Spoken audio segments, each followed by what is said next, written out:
Everyone laughed at the old guys, the veterans with the worn leather jackets, carbureted bikes, and opinions nobody asked for. They told you to start small. They told you to keep it simple.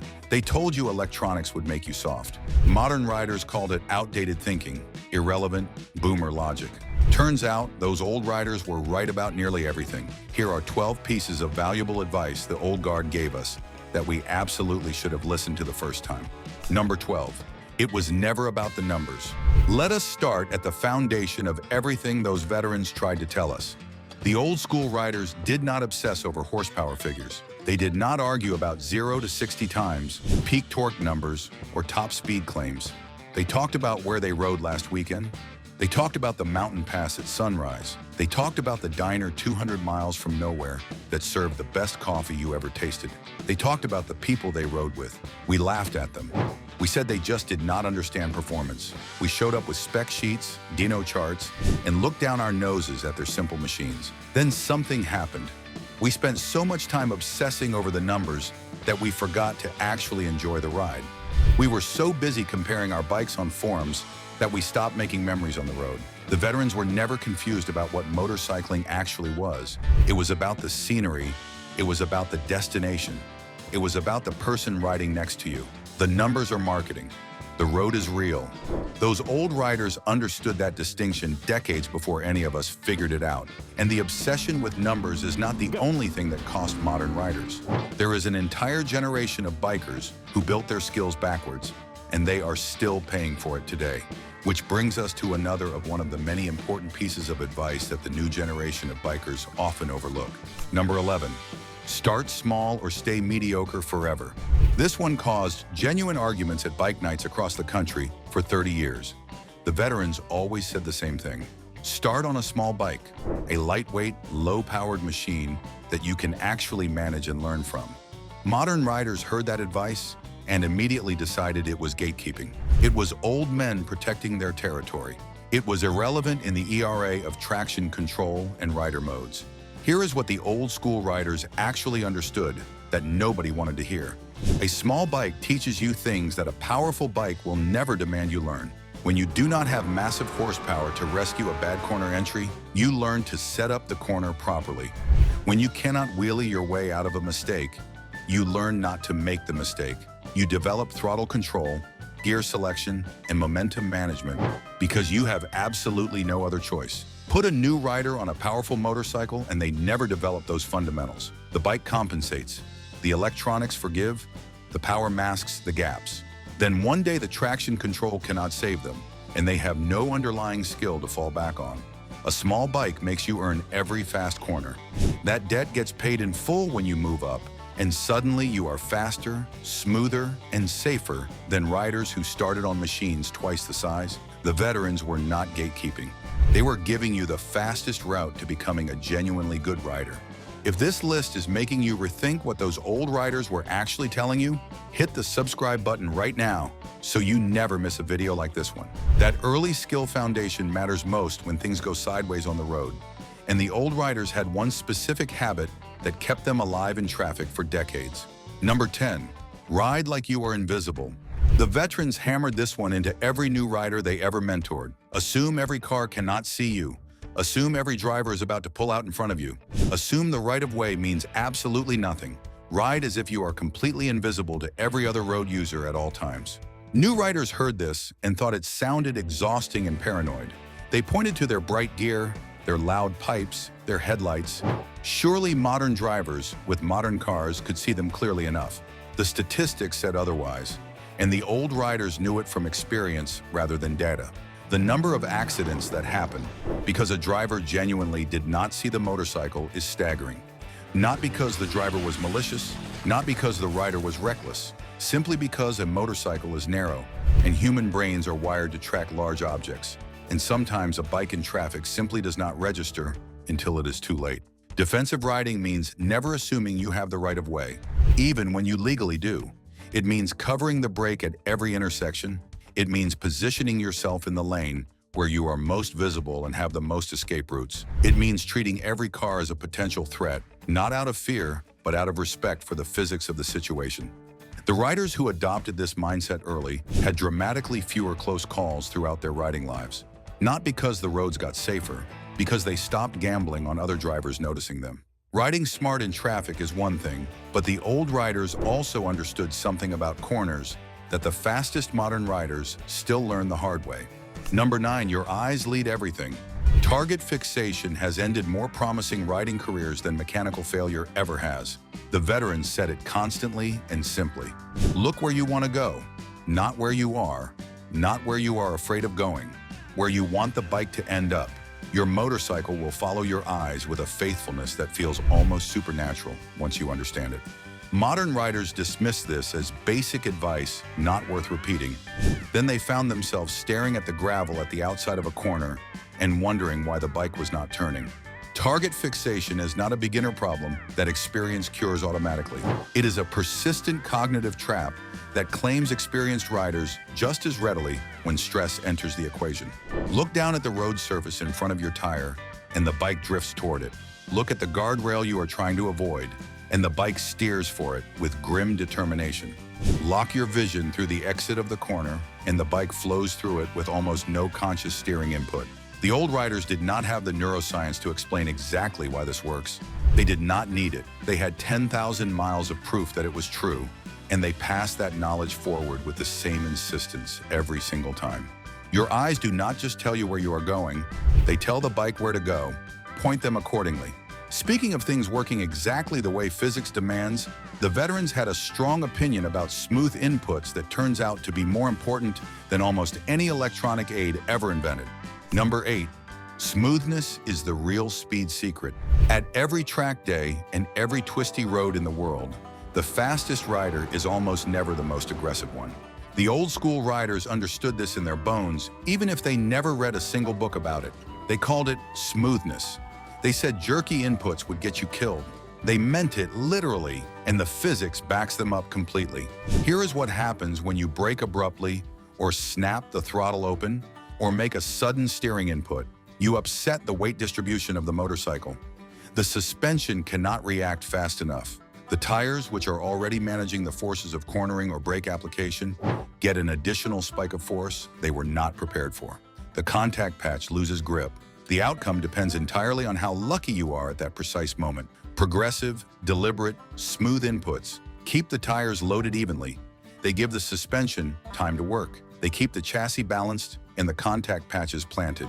A rider making smooth, precise inputs on a modest motorcycle will consistently outpace an aggressive rider on a more powerful machine because smooth is fast and smooth is also safe. And in motorcycling, those two things are not in conflict. They are the same thing expressed differently. The veterans rode smooth because they had ridden with guys who did not, and they had attended those funerals. The lesson did not require repeating twice. Smooth inputs matter most when the conditions turn against you. And the old riders had a very specific policy about weather that modern riders still argue about. Number 7, respect the weather or pay the price. This one sounds simple. It turns out to be surprisingly rare in practice. The veterans had a rule. If the weather turns serious, find shelter and wait. Pull under an overpass. Stop at a gas station. Sit at a diner with a cup of coffee until it passes. Do not fight a thunderstorm. Do not push through heavy rain just to make time. Do not muscle through high crosswinds because stopping feels like admitting defeat. Modern riders treat this as weakness. They have rain gear. They have modern tires with superior wet weather compounds. They have cornering a BS. Surely the technology has closed the gap between dry conditions and a genuine downpour. It has not. Here is what the technology cannot fix. Fatigue, cold, reduced reaction time. The cognitive load of managing a slippery surface while also watching for standing water, debris, and other drivers who are also struggling with the conditions. Fighting the elements does not just increase your crash risk in the moment, it depletes you steadily until your judgment degrades without you noticing. The veterans stopped because they understood that arriving an hour later is infinitely preferable to not arriving at all. They also understood something that no amount of gear solves, that hypothermia and exhaustion are invisible dangers that feel like nothing until they feel like everything. Stop, warm up, wait it out. Every old rider will tell you the same thing. They are still telling you because it still matters. The weather will humble you quickly enough on its own, But the old riders also knew that the mechanical condition of your bike was something you had to manage yourself with your own hands before the road humbled you first. Number 6, know your machine or be at its mercy. The veterans had a saying that modern riders have nearly forgotten entirely. You should be able to diagnose, maintain, and fix your own motorcycle on the side of the road. Not everything, not an engine rebuild in a ditch, but the basics. Enough to understand what the bike is telling you before it stops being a warning and starts being a disaster. Modern riders handed all of that over to the dealership. Plug it in, read the codes, let someone else figure it out. The result is a generation of riders who have no relationship with their own machines. They cannot feel a wheel bearing starting to fail. They do not recognize the subtle change in handling that signals a tire wearing unevenly. They cannot distinguish between a chain that needs adjustment and one that needs immediate replacement. The old riders who maintained their own bikes developed a sensitivity to mechanical feedback that no instrument cluster can replicate. They knew their machines the way you know the sound of your own front door. A small change registered immediately because they had 10,000 miles of baseline to compare it against. Understanding your motorcycle does not require being a professional mechanic. It requires paying attention during every oil change. It requires knowing what the chain tension should feel like before comparing it to what it feels like today. It requires caring enough about the machine to have a relationship with it rather than just a transaction. And that relationship will tell you things no warning light was designed to tell you. And on a long trip far from any shop, it might tell you something that saves your life. The connection between rider and machine runs deep, but the old riders would also tell you that no amount of mechanical understanding matters if you neglect the one component that actually keeps you connected to the road. Number 5, tires are the only thing between you and catastrophe. The veterans were almost religious about tires. New riders thought they were being dramatic. They were not being dramatic, they were being precise. Every single thing your motorcycle does, accelerating, braking, cornering, changing lanes, happens through 2 contact patches smaller than the palm of your hand. 2 small ovals of rubber are the entire margin between control and catastrophe. The engine can make 300 horsepower. The brakes can stop you from 100 miles per hour. The suspension can be perfectly tuned. None of it matters if the tires cannot transfer those forces to the road. The old riders would run quality tires on a bike that had everything else stripped to the basics. They would spend money on rubber before they spent it on anything else. They checked tire pressure obsessively. They replaced tires before they were technically worn out rather than after. They understood that tire condition is not a maintenance item. It is a safety margin measured in inches or fractions of an inch. Modern riders cut corners here constantly. They run tires past their useful life because they look like they still have tread. They inflate to whatever pressure feels right without checking. They buy cheap replacement tires to save money on a machine that costs $10,000. The old riders would shake their heads at every single one of those decisions, not because they were judgmental, but because they had seen the consequences up close. The 2 patches of rubber currently holding you to the road deserve more respect than almost anything else on the bike. The veterans knew that. Now you do too. If this list is changing how you think about your setup, drop a comment below right now telling us which piece of advice hit you hardest. We read all of them. Great tires matter most when something unexpected happens. And when the unexpected happens, the old riders had one habit that they never compromised on. Not once, not ever. Number 4, gear up every single time, no exceptions. The veterans did not negotiate this one. There was no such thing as a quick ride that did not require gear. They wore heavy leather, proper boots that covered the ankle, gloves on every single ride, not just the long ones, full-face helmets when full-face helmets existed, and the best available protection before that. They geared up for the trip to the gas station the same way they geared up for a 500-mile day. Modern riders created a scale. Short ride, less gear. Warm day, less gear. Just commuting, less gear. The logic sounds reasonable until you understand what the veterans understood from experience. You do not crash on the long rides. You crash close to home, in familiar surroundings, at speeds that seem manageable when your guard is lowest. Tarmac is industrial sandpaper. It removes flesh with shocking efficiency at speeds that feel completely survivable. Road rash from a low-speed slide can take months to heal and leave permanent scars. Road rash through proper protective gear is a bruise and a story. The old riders did not gear up because they expected to crash. They geared up because they respected the fact that crashes do not announce themselves in advance. The 5-minute errand has killed riders who wore full gear for 1,000 miles and then skipped it for the short one. Full gear, every ride. The veterans were not being theatrical. They were being mathematically correct about risk, and they dressed accordingly. Gear protects your body when things go wrong on the outside. The veterans were equally serious about something that protects your engine when things go wrong on the inside. Number 3, simple bikes break less because they have less to break. The old riders loved their simple machines with a conviction that confused everyone who came after them. No electronics, no ride-by-wire, no lean-sensitive traction control mapping their cornering behavior through a 6-axis sensor suite. Just carburetors, cables, and mechanical connections that you could see, understand, and fix with tools that fit in a tank bag. Modern riders called them technophobes. They pointed to all the ways electronics improve safety, improve performance, and improve the riding experience. They were not entirely wrong. Modern electronics do improve many things, but the old riders were right about something the technology enthusiasts keep discovering the expensive way. The more complex a system is, the more it can fail. A fuel injection system that develops a fault leaves you stranded.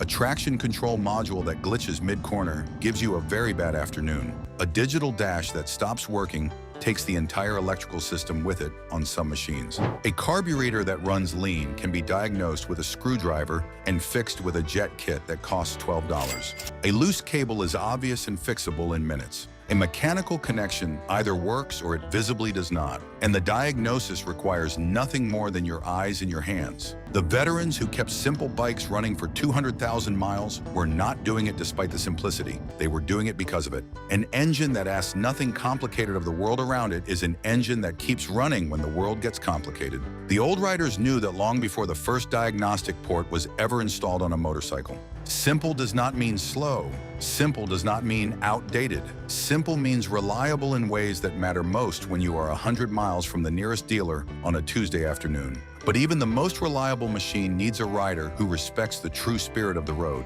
This brings us to the next big advice that many riders often overlook today. Number 2, the riders behind you are your responsibility. The veterans built something that modern riding culture has nearly lost entirely. Accountability, brotherhood, the unspoken agreement that you do not leave a stranded rider alone on the side of the road, you do not let a new rider stay ignorant when you can help, and you do not ride faster than your least experienced friend when you are riding together as a group. Modern riding culture often trends in the opposite direction. Every rider for themselves, post the fastest clip, drop slower riders, leave the problems for someone else to handle. The old riders would not recognize that as motorcycling. To them, the community was inseparable from the activity. You shared your knowledge because someone shared theirs with you. You stopped for stranded riders because you expected the same if it happened to you. You mentored newer riders because the veterans who came before you did it without being asked. Tribal knowledge is the reason so many of those old riders made it through their riding lives relatively intact. They did not survive purely on individual skill. They survived because they existed inside a network of experienced riders who shared information, watched out for each other, and held the whole group to a higher standard. The fastest rider at the group run is not automatically the best rider at the group run. The best rider is the one who brings everyone home. The veterans understood that distinction. They practiced it every single weekend for decades, which brings us to the one principle that ties everything on this list together. The habit that the old school riders practiced so automatically, they barely thought of it as advice at all. Number 1, keep your eyes up and your throttle smooth and your hands in the game. Everything the veterans told us comes back to this. Be present, be deliberate, be connected to what is actually happening beneath you and around you. Eyes up, scanning the road ahead for information. Your brain needs 20 seconds before you get there. Throttle smooth, feeding power progressively so the chassis stays balanced and the tires stays loaded. Inputs deliberate because a motorcycle rewards intention and punishes reaction. The old riders did not have rider modes, cornering ABS, or emergency brake assist. What they had was attention, full, undistracted, continuous attention to the machine, the road, and the space around them. They developed that attention because nothing else was going to save them if they lost it, and over time it became instinct. Modern technology has taken some of the edge off inattention. It has not eliminated the need for presence. The rider who is fully engaged with the road is still faster, smoother, and safer than the rider relying on electronics to compensate for distraction. The technology is a net, not a substitute for not falling. The old riders were right about all of it, the small bikes that built real skill, the simple engines that outlasted complicated ones, the gear worn on every ride without exception, the eyes that looked through the corner instead of at it, the throttle that opened like a conversation instead of a demand, the community that shared what it knew and looked after its own. They were not behind the times, they were ahead of them. And every piece of advice they gave us that we dismissed as outdated turns out to have been correct all along, built from the kind of evidence that only comes from doing something seriously for a very long time. Respect the veterans, ride their way, the road will thank you for it. Those 12 principles did not come from books, forums, or YouTube channels. They came from miles. Tens of thousands of miles ridden by people who learned the hard way so they could pass it forward to riders who might not have to. The old school riders were not perfect, their bikes were not perfect, but their instincts about what actually matters on a motorcycle were proven right over and over again by the passage of time and the physics of the road. Click the next video on your screen right now because we have even more things about bikes that every rider needs to know, including you.